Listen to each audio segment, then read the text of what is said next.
பெரும்பாக்கத்தில் நடக்கும் வாக்காளர் திருத்த முகாமில் அனுபவம் இல்லாத அலுவலர்கள் பணியில் ஈடுபட்டுள்ளதால் மக்கள் சிரமம் அடைந்துள்ளனர்.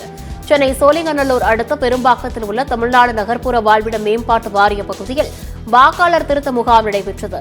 இங்கு அனுபவம் இல்லாத அலுவலர்கள் பணியில் ஈடுபட்டுள்ளதால் மக்கள் சிரமம் அடைந்துள்ளனர். தங்களது சந்தேகங்களுக்கு உரிய விளக்கம் கிடைக்கவில்லை என கூறி வாக்குவாதத்தில் ஈடுபட்டனர். இதற்கிடையே இணைய வசதி இல்லாததால் விவரங்களை கண்டுபிடிக்க முடியவில்லை என அலுவலர்கள் கூறியதால் முகாமிற்கு வந்தவர்கள் ஏமாற்றத்துடன் திரும்பி சென்றனர். மாற்றுத்திறனாளி சார், ஓட்டர் ஐடி மாற்றலான்னு இங்கே கேம்ப் போகிறதுல வந்திருக்கேன். உள்ளே போகிறதுக்கு ஈரமாக இருக்குது. வீல் சேர் கேட்டால் வீல் சேர் தரலன்றாங்க. அதே மாதிரி உள்ளே போய் கேட்குறது யார்கிட்ட எனக்கு தரலன்னு சொல்கிறாங்க. தெரியாத ஒரு நபரை வந்து ஓட்டர் ஐடியில் கேம்பில் போட்டிருக்காங்க. உள்ளே போனால் விசாரிச்சா எனக்கு இது தரல அது தரலன்னு சொல்கிறாங்க. தர வச்சு கரெக்டாக ரீசன் வர மாட்டேங்குது. மெயினாக இங்கே போகிற கேம்பில் எல்லாத்துலேயுமே மாற்றுத்திறனாளிக்கு ஏற்ற மாதிரி வீல் சேரும் கிடையாது, பார்வையில்லாதவங்களுக்கு இட்லி போது ஒரு ஆளும் கிடையாது. ரொம்ப கஷ்டப்படுறாங்க.